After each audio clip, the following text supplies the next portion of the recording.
how to add comments on your Wix website. So here from the dashboard, I've simply clicked on Edit Site, which has taken me to the Wix website editor. Now we want to use the search bar in the top right corner, and we're simply going to search for comments. And we are going to get this application, this orange one, that simply says comments. So just click on it. It has good reviews, as you can see, and we are going to add this to our site. So just agree and add, and let it automatically appear on your website.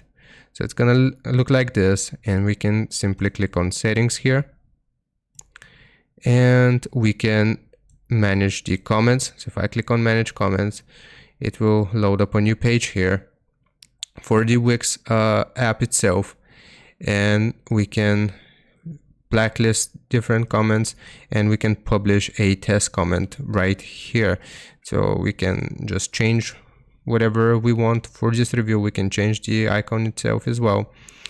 And then if we go back here, we can actually go to settings, and we can input, as you can see, the test comment just appeared, but we can change the design as well.